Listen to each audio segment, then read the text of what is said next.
The quiet nurse moved through Oak Creek Memorial's corridors like water, finding its level, present, necessary, and perfectly forgettable.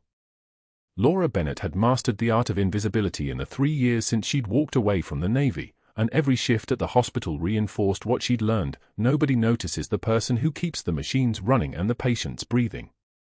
She existed in the spaces between conversations, refilling water pitchers with the same methodical precision she'd once used to field strip an M for carbine in the dark. The fluorescent lights hummed their mechanical drone above her head as she moved from room to room on the night shift, her shoes, soft-soled nursing clogs, not the combat boots wrapped in plastic at the bottom of her locker, making almost no sound on the linoleum. Her hands were steady. Always steady. That steadiness had saved lives in San Juan Valley when IED shrapnel had torn through her team's convoy, and it saved lives here too, threading central lines into collapsed veins, managing drips, reading the subtle language that only the body speaks when it's breaking apart. The other nurses had noticed that steadiness eventually, the way her jaw didn't clench during codes, the way she moved through a cardiac arrest like she was choreographed into it. They whispered she was off somehow. Too calm. Too precise.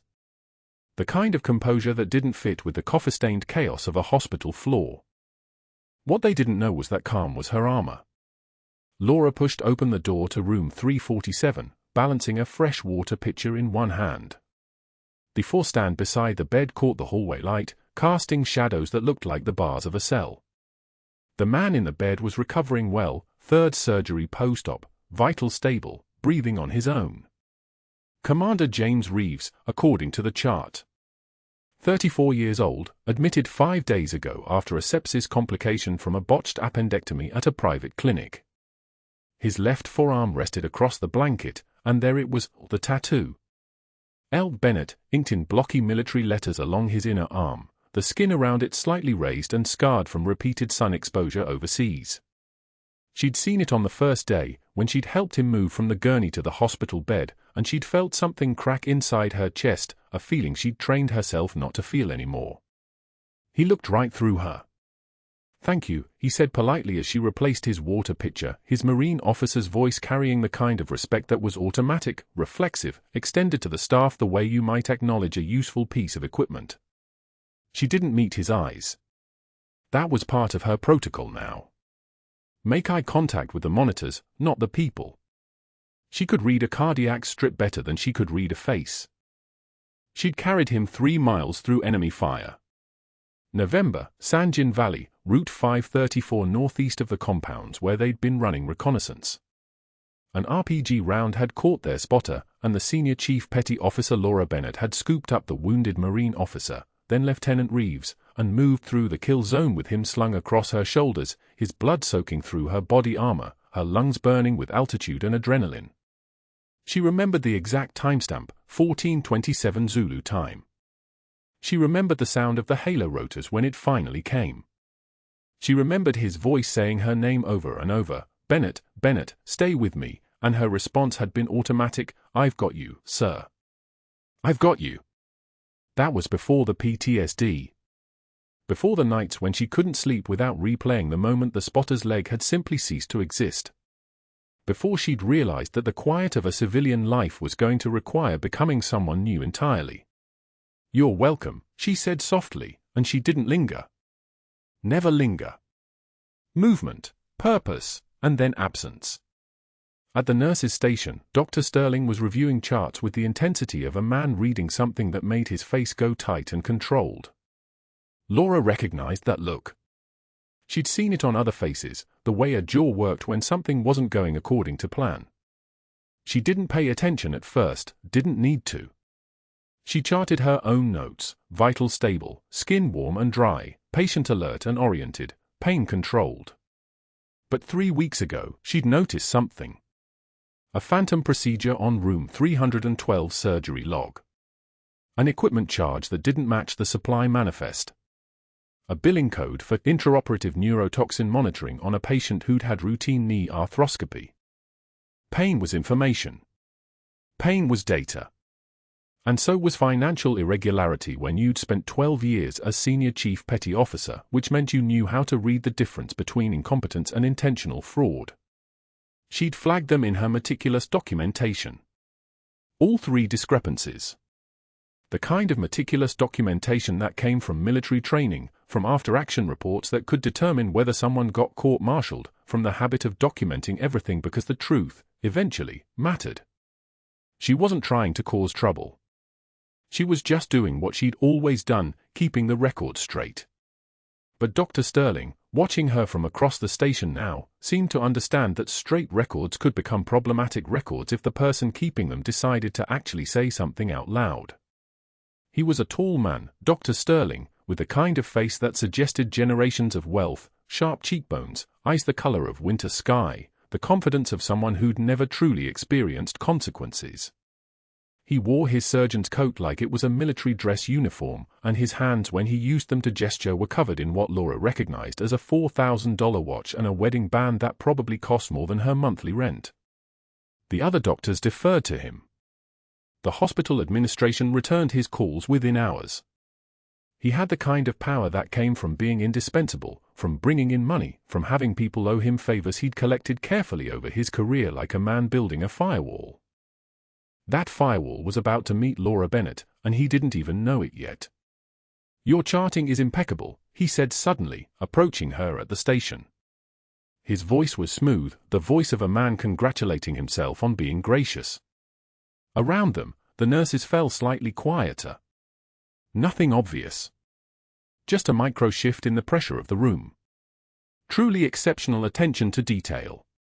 Laura didn't respond immediately. She continued entering her notes, her fingers moving at their own pace, her expression neutral. In Sanjin, they'd taught her that silence was a weapon. You didn't fill empty space. You let other people do that. "I appreciate your diligence," Sterling continued, and there was something underneath the words now, a current running beneath the surface like a knife in still water. "Though sometimes, you know, perfect documentation can be misinterpreted. Numbers in isolation. Context gets lost." She looked at him then, just briefly, and saw him clearly. Saw the calculation in his face. Saw the moment he recognized that she understood what he was saying, "I know that you know."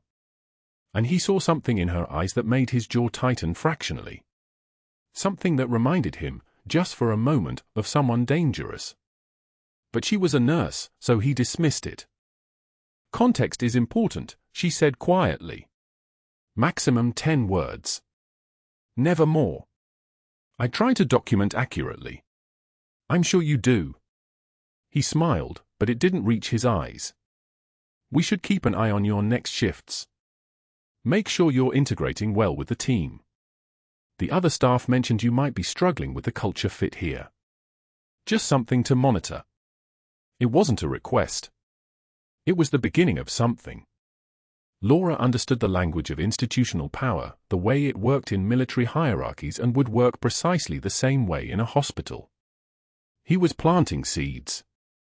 Creating a narrative that would grow with repetition until it was accepted as truth, the competent nurse who didn't fit. The one who was off. The one who was becoming a problem. She didn't flinch. She didn't blink. She returned to her charting, her hand steady as a surgical laser, and she continued documenting the night with the exact same precision that had just marked her as a threat. What Dr. Sterling didn't understand, what he couldn't possibly understand, was that Laura Bennett had spent 12 years surviving far worse than his institutional maneuvering. She'd survived Sanjin. She'd survived watching teammates die. She'd survived herself. But that wasn't the worst part of what was about to unfold. The worst part was that Commander Reeves, the man in room 347 with her name tattooed on his arm, was about to learn exactly why Sterling had been so careful to collect his debts and build his firewall. Because neither of them knew that an old Marine commander with a scar across his ribs and gratitude burning like a torch for the senior chief who'd saved his life was about to come calling, and when he did, the entire hospital was going to remember exactly who Laura Bennett really was. Room 312 smelled like antiseptic and grief. The morphine drip was running exactly on schedule. Laura had checked the clock 3 times to be certain, the way she'd checked everything twice since that first day Sterling had looked at her like she was something he could erase. The post-op patient lay shallow breathing, his wife holding his hand while their two adult children stood awkwardly near the window, the kind of standing that meant they didn't know what to do with their bodies anymore. Death had a way of teaching people that posture didn't matter. Laura adjusted the fall line with the kind of precision that came from muscle memory spanning 2 decades, Sanjin Field hospitals, mobile medical units under fire, and now this fluorescent-lit room where the only emergency was the human heart breaking in real time. She was checking the morphine dose, 6 milligrams on schedule, when the door opened hard enough to make the wife flinch. Dr. Sterling didn't knock. He never knocked. He walked in like the room had been built specifically to contain him, his white coat crisp as a knife edge, his eyes already locked on Laura with the kind of focus that predators used. "Nurse Bennett," he said. "A word. Now." She didn't move. Not yet. She finished logging the medication administration on the chart, her handwriting steady as a surgical laser, each letter exactly the width it needed to be. Then she turned, and his face tightened because she hadn't scrambled. Good nurses scrambled. Good nurses apologized preemptively. Good nurses understood that they existed to be corrected. "Your medication timing was 40 minutes late," Sterling said, loud enough for the wife to hear it clearly, loud enough that it became a public indictment. "This patient was in unnecessary pain because you can't follow basic protocols.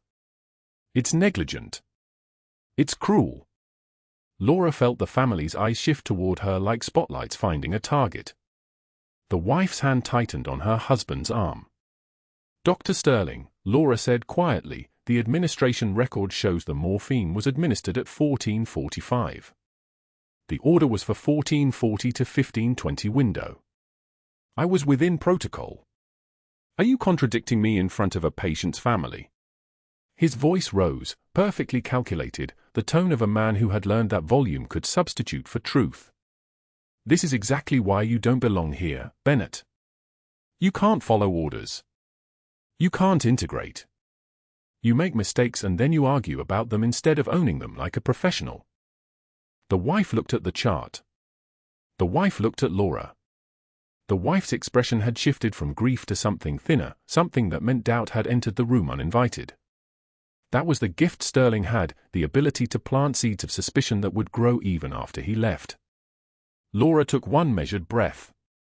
In through her nose for 4 counts, the way they'd taught her at Walter Reed, when the shaking wouldn't stop, when the sounds of Sanjin wouldn't stop, when the weight of her spotter's body wouldn't stop pressing against her memory.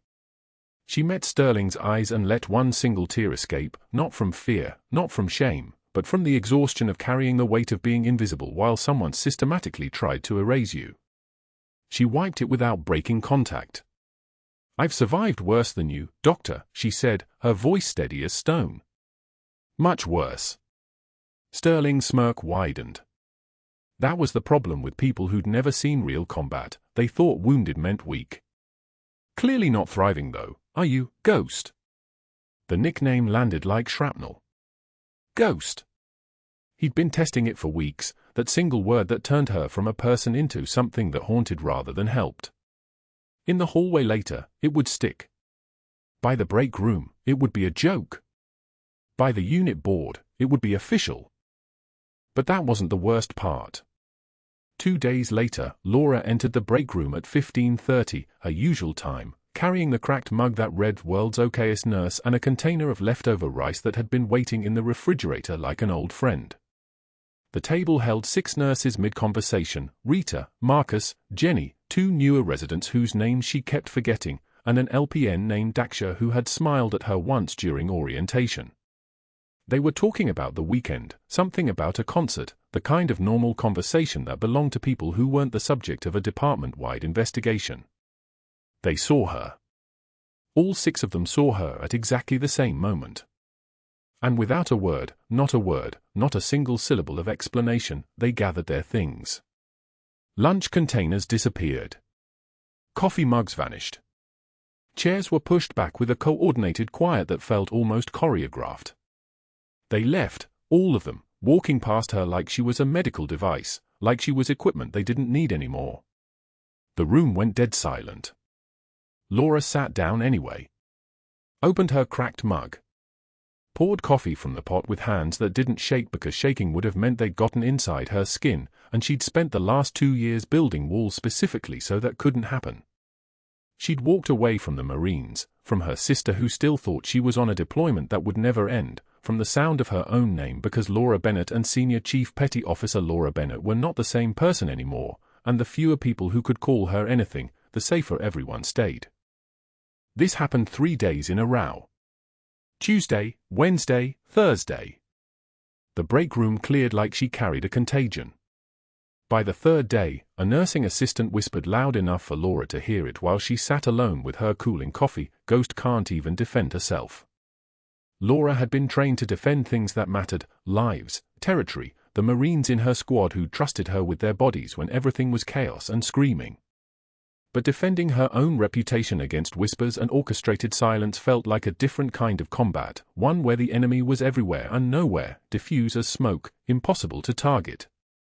The third week came with an announcement in the weekly all-staff email, mandatory unit meeting, 2 p.m., conference room A. Laura almost didn't go, but that would have been confirmation. Absent equals guilty. Absent equals deserves whatever's coming. When she arrived, Sterling was standing by the unit board with a paper in his hand and a small smile on his face like someone who'd just opened a gift he'd been waiting for. The paper was typed, official, the kind of document that belonged in permanent files and haunted job applications. He posted it at eye level, directly above the schedule sheet where every nurse would pass multiple times per shift. Laura Bennett, written warning. Inability to integrate with team culture. Repeated documentation irregularities.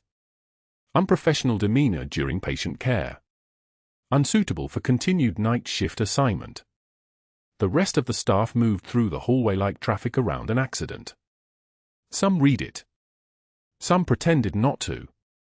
All of them knew that Laura had become the kind of person you didn't sit with, didn't speak to, didn't acknowledge except through the language of exclusion. Laura read the write-up standing perfectly still, her breathing controlled the way soldiers controlled their breathing before combat ops, before they had to do things that would change who they were forever. Her eye scanned every word, catalogued every phrase, absorbed each accusation like a sniper absorbs wind conditions before the shot. One tear tracked down her cheek. Just one. She didn't know where it came from. A nursing assistant whispered to another as Laura stood reading, "Ghost can't even defend herself." Laura turned slowly. Made eye contact with Sterling across the hallway, past the nurse's station, through the thinning afternoon light that came through the east-facing windows. His expression shifted just slightly when she met his gaze, a flicker of something that might have been surprise, or satisfaction, or the realization that he'd miscalculated something. "Survivors don't need to defend," she said quietly enough that only the immediate corridor could hear it. "We endure." Sterling's eyes narrowed. She could see him recalibrating, revising his strategy. She wasn't breaking. She wasn't crumbling. She wasn't giving him the satisfaction of seeing her career collapse in real time. Something in her composure, something in the way she met his stare without flinching, had reminded him that not all enemies could be bullied into surrender. He didn't respond. But his hand clenched slightly at his side, and Laura understood something then. His campaign of humiliation had been designed to watch someone crumble, to see the moment when they would either resign or become small enough that removing them would look like mercy. She was refusing to crumble. That night, at 0:30, Commander Reeves in room 347 asked her about her limp while she was changing his bag, the kind of casual question a patient asks when the medication is working and the pain is manageable and they remember that nurses are human beings. He'd been recovering well, scheduled for discharge in 3 days, his surgical site healing cleanly, his vital signs stable enough that he was starting to think about the world outside these walls. "Old injury," Laura said, her hands moving with practiced efficiency, inserting the new line into the port with the kind of precision that came from 2 decades of doing things under pressure. Reeves nodded and touched the tattoo on his forearm absently. It was a name in careful lettering, a tribute rendered in black ink and the permanence of scar tissue. "I knew a Bennett once. Senior Chief Petty Officer. Saved my life." He paused, his eyes distant. "Actually saved my life twice. Once in Sanjin. Once just by being. He trailed off. Well, being exactly who she was. Laura's hands continued their work, but something in her chest tightened, compressed like a lung losing pressure, like the moment before decompression sickness sets in. That's good, she said quietly. That you have that memory. She didn't tell him that she'd read his medical chart. That she knew he'd taken an IED fragment that had been millimeters from his subclavian artery. That she'd stayed 3 hours past her shift once, just watching his monitors, because something about his name on the chart had made her afraid. She didn't tell him that the tattoo was her name. Through the doorway window, Sterling watched this interaction, his eyes narrowing as he observed something he couldn't quite categorize. A moment of connection. A breach in Laura's walls. A vulnerability he could exploit. He was already calculating how. The fire alarm pierced Oak Creek Memorial at 11:56 p.m. on a Thursday, that particular pitch designed to cut through sleep and noise and the human brain's ability to pretend. Laura was in room for 12, checking vitals on a post-op patient, when the sprinkler system activated overhead. Cold water. That chemical smell. The overhead speaker crackled, then the automated voice, evacuate. Code red. East Wing.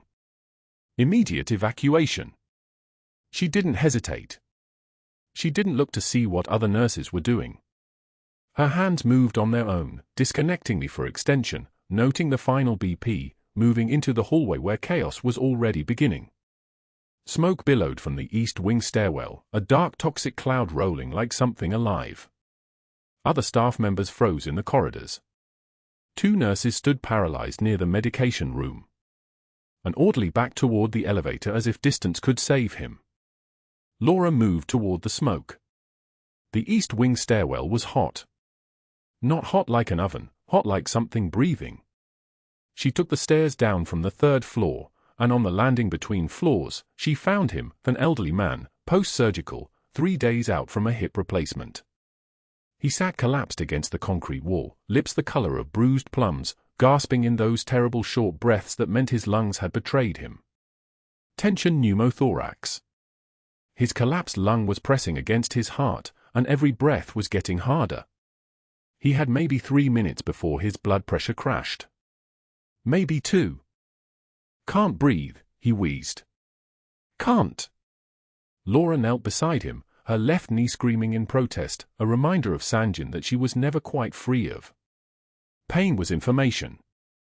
She pulled the small kit from her scrub pocket, the one she'd carried for 2 years, the one she'd made sure stayed stocked with a 14-gauge angiocath needle because hospitals were often short on what mattered in the first 60 seconds. She found his second intercostal space, mid-clavicular line, felt the anatomical landmarks through her fingers the way a musician reads sheet music. Muscle memory took over. The needle went in at a precise angle, and there was that sound, the hiss of pressurized air escaping, a release so sudden it was almost audible relief. His breathing normalized. O2 sat climbed from 68 to 78 to 87. Stable. Stay here, she told him, though staying here was staying in the smoke. I'm getting you out. She got him upright, got under his shoulder, and moved him down the remaining stairs toward the ground floor exit. Her limp was pronounced now, her left leg shooting fire with each step, but she didn't slow. The stairwell was darker on the lower floors, and the smoke was getting thicker, visibility down to maybe 15 feet. Through the darkness came voices, other evacuees feeling their way down, and Laura guided them toward the exit doors that glowed like distant windows. But she didn't leave.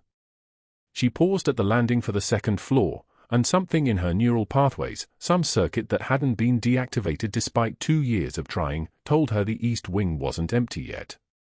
She handed her post-op patient to an orderly who had finally found some courage. Get him out. He's had trauma to the chest cavity. Alert ER. It wasn't a request. It was a command, and her voice carried the weight of someone used to being obeyed. She went back up 1 flight. Through the smoke, she could make out room 347's marker.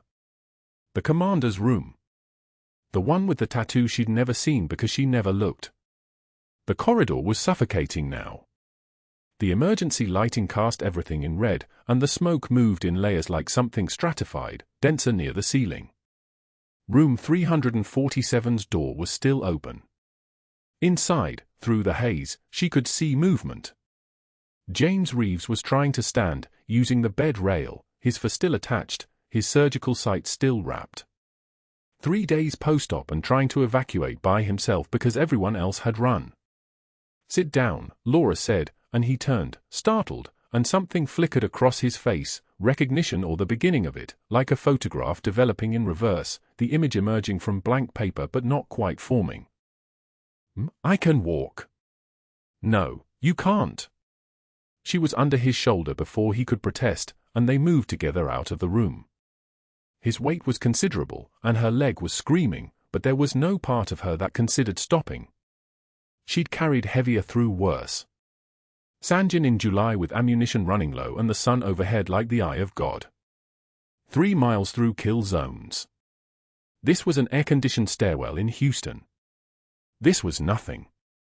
They descended, and Reeves kept trying to speak, kept trying to apologize, but Laura conserved energy and oxygen.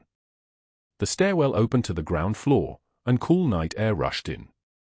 They emerged into the parking lot where the fire crews were already setting up, where police cars were arriving with lights that painted everything in alternating red and white, where the hospital stood illuminated against the darkness like something burning from the inside out. Laura set Reeves down on a curb where a paramedic immediately descended on him, checking his vitals, checking his dressing. "You need oxygen," the paramedic said. Laura stepped back. Her scrubs were soaked through with sweat and water from the sprinklers, and soot streaked her face like war paint she hadn't meant to apply. Her leg trembled with a specific kind of pain that comes from pushing past the point where the body wants to cooperate. Inside the hospital command center, where the administrator was coordinating with fire crews, Dr. Sterling stood with a laptop balanced on the crook of his arm, watching the security feeds. He'd positioned himself there with intention, the kind of visibility that suggested he was helping, when really he was watching. The footage was clear. High definition. He watched Laura move through the East Wing stairwell with a precision that wasn't just medical competence. It was tactical. The way she assessed the collapsed patient. The way she performed the needle decompression in a stairwell under fire alarm conditions like she'd done it 100 times in exactly this kind of chaos. The way she cleared the East Wing like she was running a combat evacuation. His face went still. Not afraid. Calculating.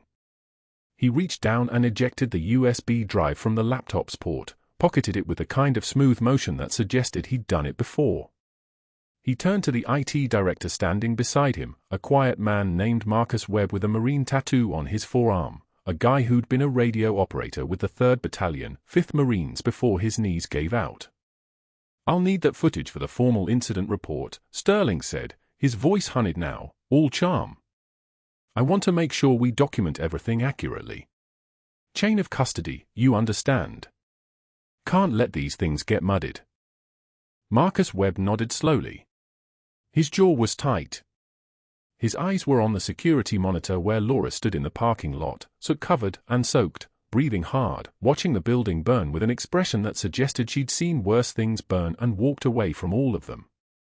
"The footage," Marcus said quietly, "goes straight to the fire marshal. And the hospital attorney. Hospital policy." Sterling's smile didn't waver, but something happened behind his eyes. A door closing. A calculation being made. Of course.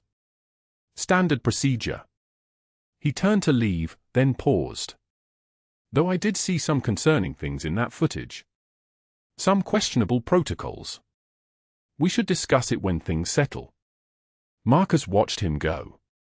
Then he pulled out his personal phone and texted a number he'd sworn he'd never use again, a number that connected directly to a network he'd left behind in 2015. The message was simple: Angel 6. Possible sighting. Houston, Oak Creek Memorial. Need confirmation ASAP. The response came back within 30 seconds, details. Full workup. Satellite images. Outside, as fire crews worked the east wing and paramedics processed patients and the night air filled with the particular smell of burning electrical systems and water-damaged drywall, Laura sat on a bench behind the evacuation zone and finally let her hands shake. Just for a moment. Just enough to know they still could. She'd saved 5 people tonight. She'd performed emergency medicine in a stairwell. She'd moved through chaos with the kind of precision that only came from having survived the worst and lived to walk away from it. And tomorrow, she knew with the certainty of someone who'd learned long ago how the world worked, Dr. Sterling would figure out how to destroy her for it. What she didn't know was that Marcus Webb had already sent the satellite coordinates to JSOC. What she didn't know was that someone in Arlington was reading his message and cross-referencing it with a missing person file that had been closed but never forgotten. What she didn't know was that her quiet Friday night shift had just triggered a protocol that had been waiting for exactly this kind of confirmation. The 7 a.m. meeting notice was taped to Laura's locker before she clocked out. Report to the administrator's office. No timestamp. No signature. She stared at the note for 3 seconds, then tucked it into her pocket and drove home through the pre-dawn Houston heat, already knowing what waited. The rain from last night had left the street slick and reflecting streetlights like blood on tile. The office on the 4th floor smelled like expensive coffee and institutional fear. Patricia Voss from External HR sat with her legs crossed, a leather portfolio open on her lap. The hospital administrator, Gerald Finch, occupied the chair behind the desk, a man whose job was to apologize before things got worse.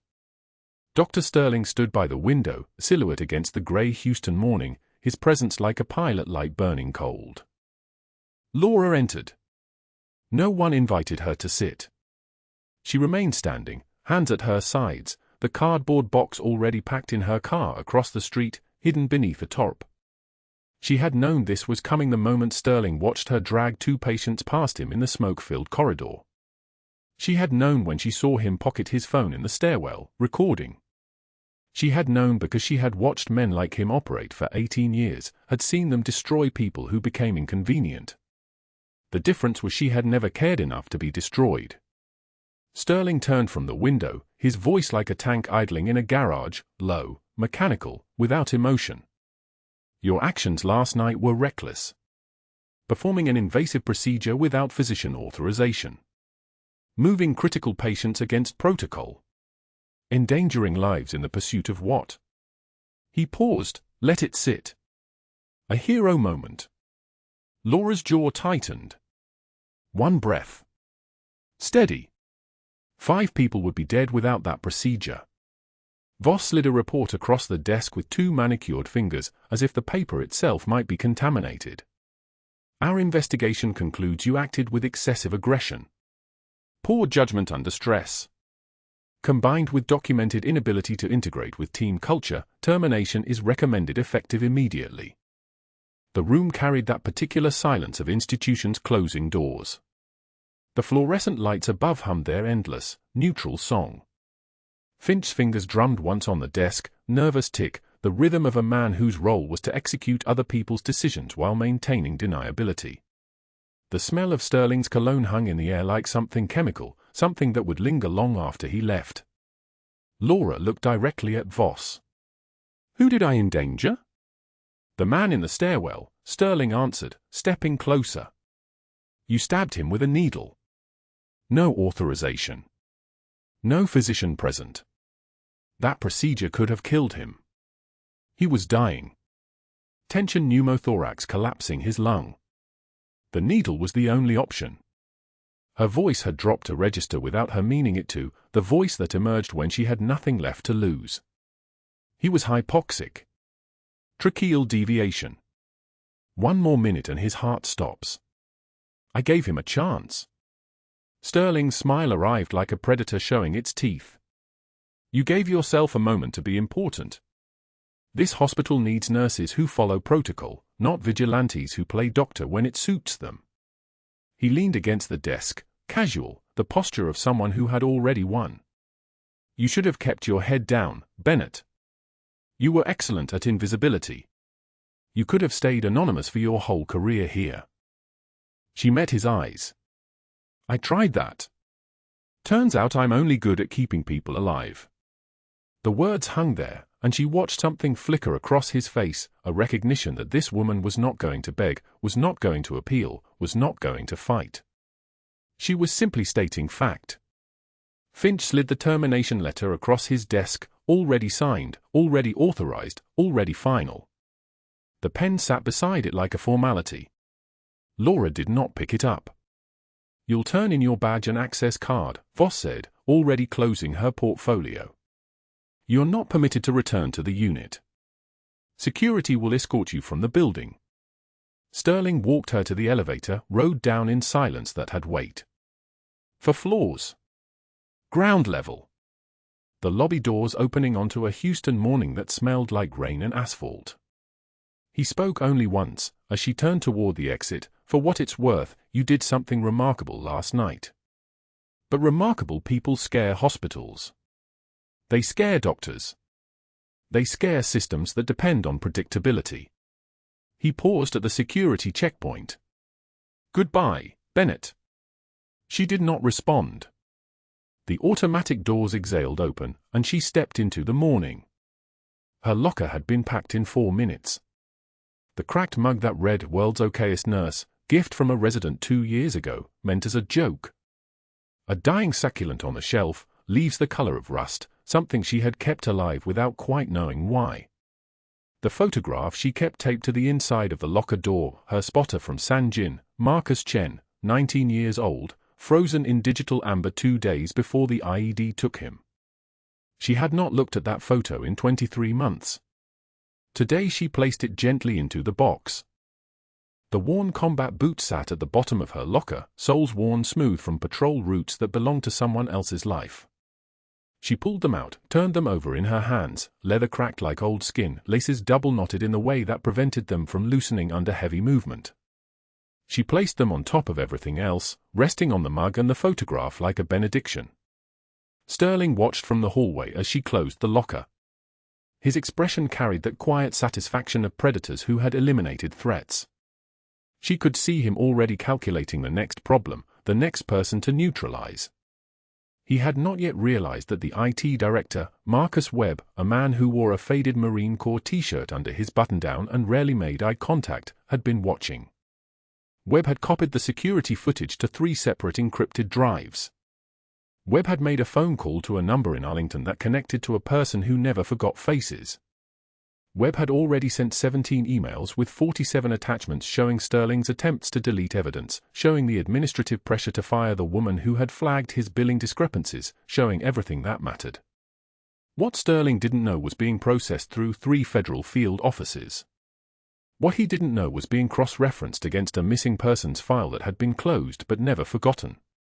What he didn't know was that the quiet IT guy in the basement had 4 years of military training and a memory for detail that rivaled any forensic accountant.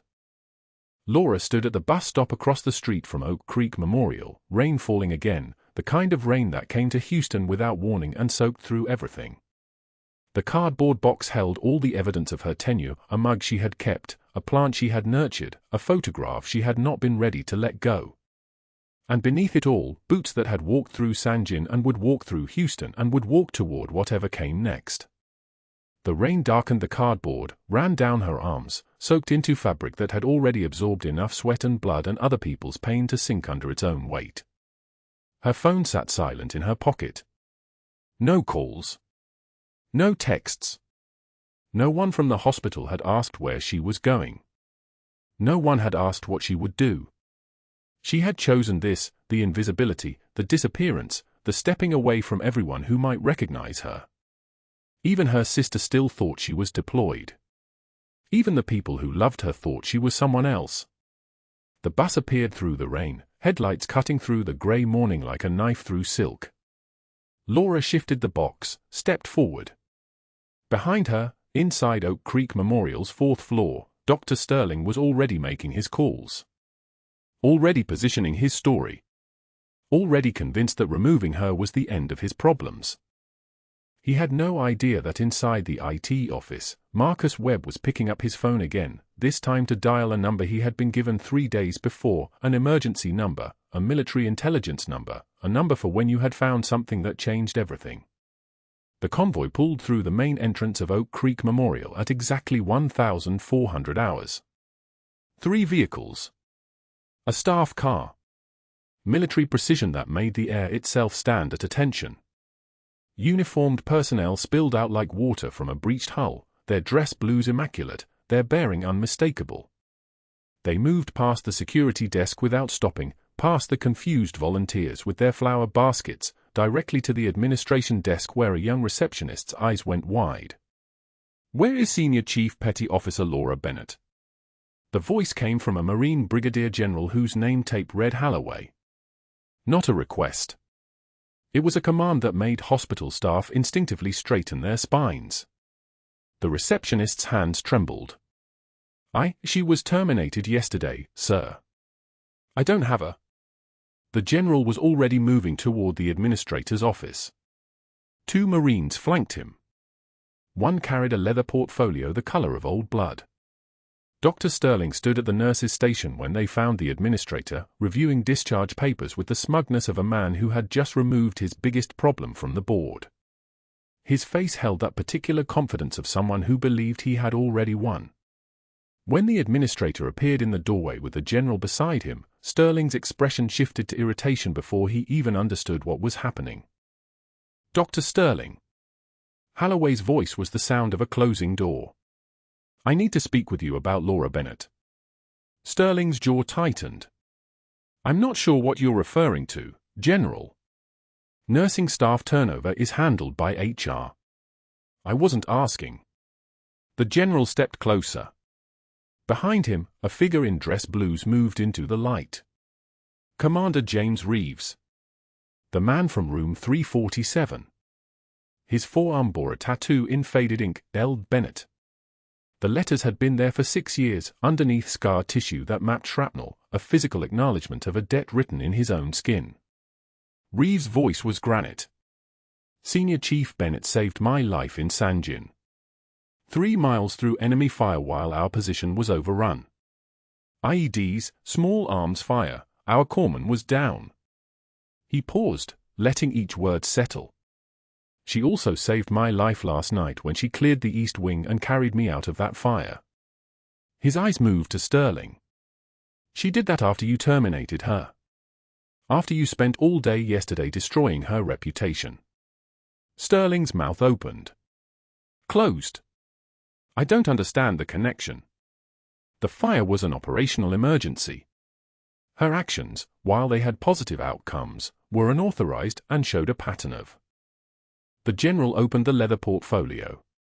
Inside, files bound in military seal tape.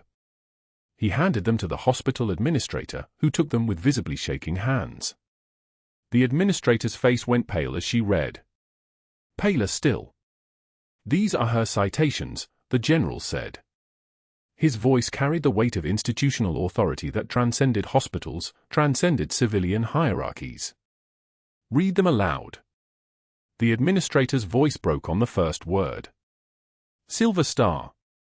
For extraordinary heroism in combat during Operation Enduring Freedom, Sanjin Valley, Helm and Province, 2018.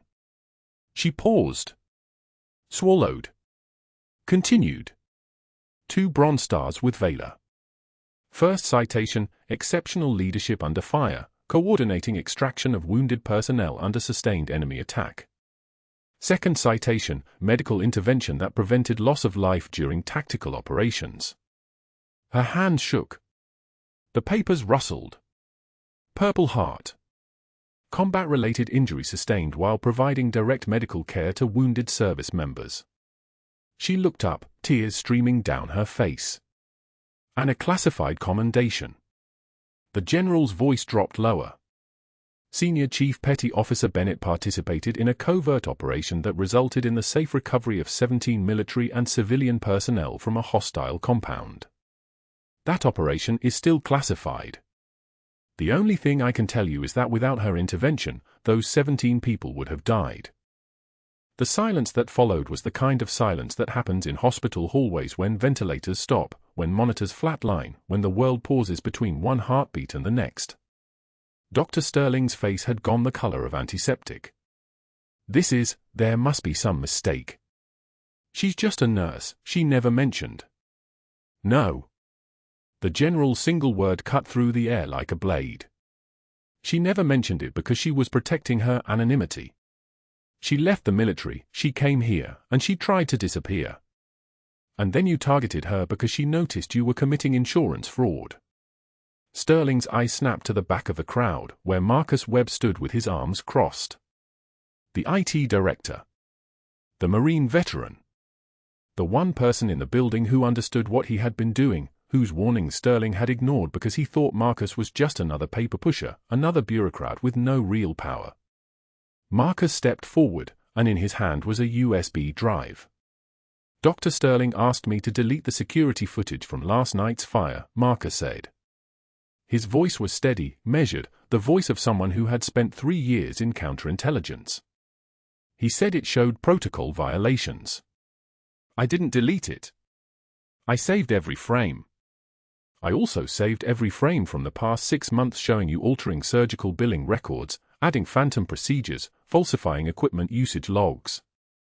He held up the drive.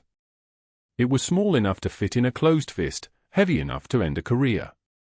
I forwarded everything to the FBI at 0630 hours this morning, Marcus continued.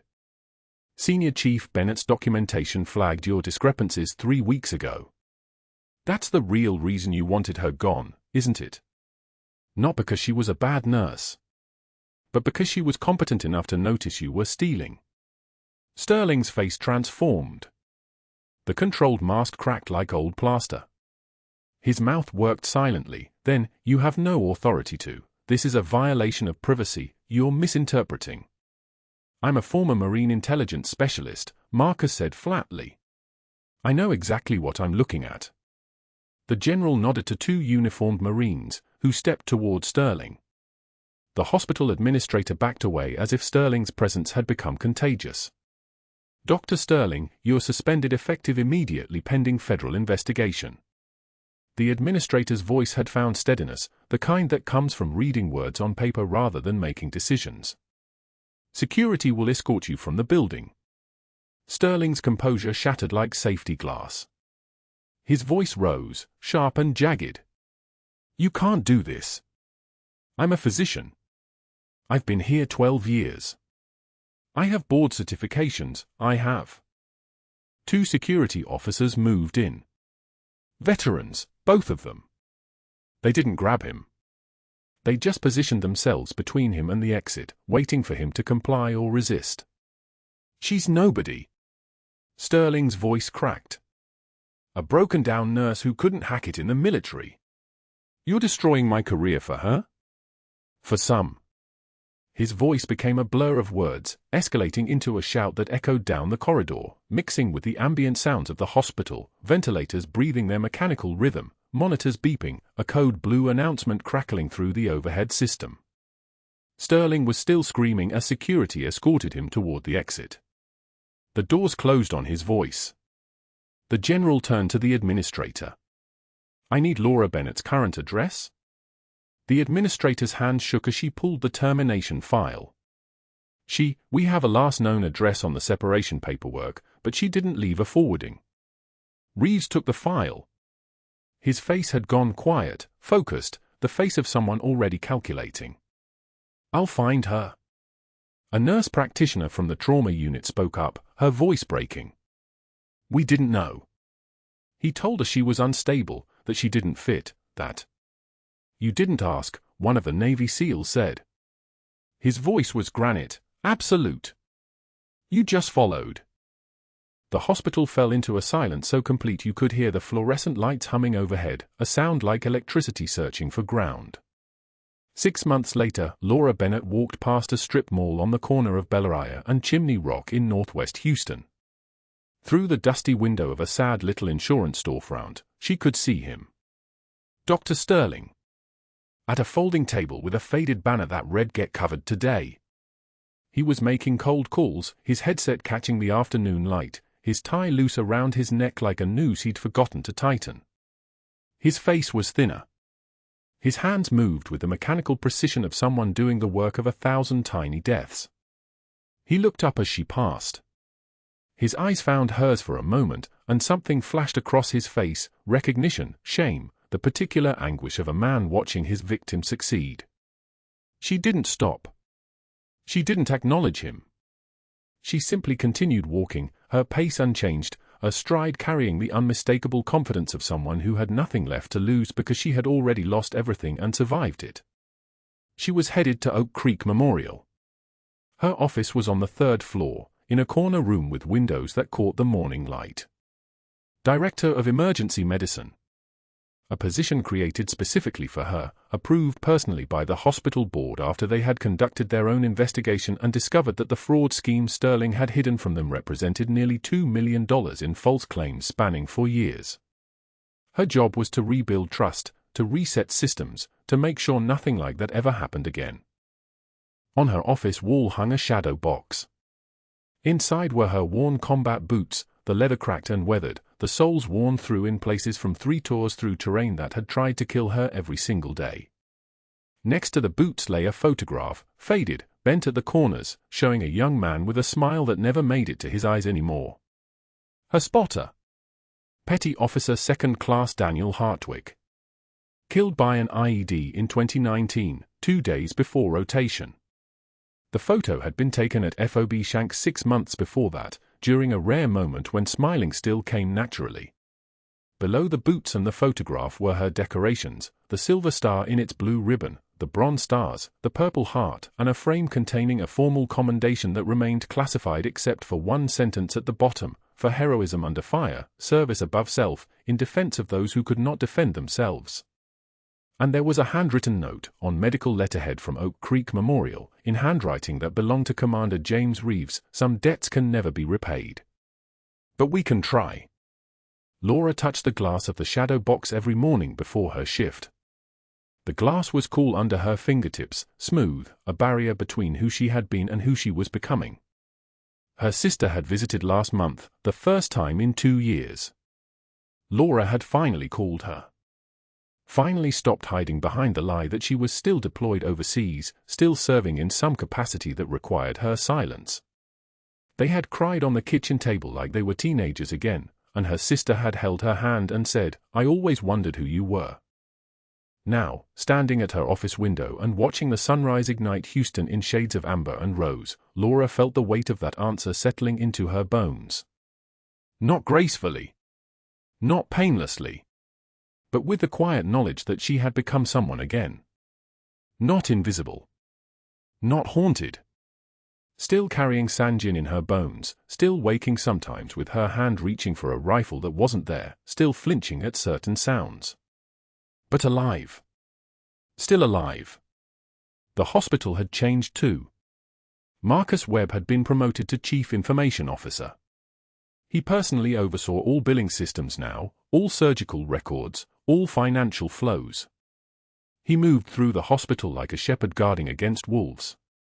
Dr. Sterling's trial had ended 2 months ago with a guilty verdict on 18 counts: insurance fraud, evidence tampering, obstruction, falsification of medical records. He lost his medical license. He lost his pension. He was serving weekend jail time while making cold calls from a folding table, paying restitution to the hospital and its patients at a rate that would keep him working until he was 70. Laura had been contacted by the FBI investigator personally. The woman had called and said, "Your documentation was the foundation of our entire case. You noticed things that should have made you a target, and instead you just did your job. I wanted you to know that." Laura had said nothing to that. What was there to say? That she had simply been competent? That competence was a dangerous thing when it threatened people who had built their lives on incompetence disguised as authority. Reeves called once a month, usually around the 15th, at 1900 hours. Military precision applied to civilian life. He would ask how she was sleeping. She would tell him the truth, that the nightmares came less frequently now, that her left leg still ached when it rained, that she was rebuilding the relationship with her sister one conversation at a time. He would listen, and then he would say something like, "You're allowed to rest now. You've carried enough." And she would acknowledge that but not believe it, not quite, because senior chief petty officers didn't rest. They just learned to rest quieter. Before starting her shift, Laura touched the shadow box glass one more time. Her fingers rested on the boots. She whispered something too quiet to hear, a name, a prayer, a promise, the kind of thing that gets carried forward instead of ever being resolved. Then she walked into the emergency department. 3 critical patients had just arrived. Trauma from a multi-vehicle collision on I-10. Her team looked toward her as she appeared, and what she saw in their eyes wasn't the mixture of skepticism and resentment that had greeted her when she was just another quiet nurse. What she saw was absolute trust. The kind of trust that comes from knowing that the person leading you has already walked through fire and come out the other side carrying other people on her back. She didn't announce herself. She simply began working, her movements precise, her voice steady, her presence filling the trauma bay like water finding its level. The ventilators wheezed their mechanical rhythm. The monitors beeped their steady pulse. The fluorescent lights hummed their electric song above her head, and somewhere in the city beyond, Dr. Sterling was making cold calls from a folding table, selling insurance to people who would never know that their premium went partly toward paying back the woman he had tried to destroy. Heroes walk among us. Sometimes in scrub saving lives in the dark. If you found yourself rooting for Laura, if you felt that stirring of recognition when she walked into that emergency room, please like this video, subscribe to the channel, and tell me in the comments, have you ever been underestimated by someone who didn't know your true value? Because I promise you, Laura's story isn't unique. It's just finally being told.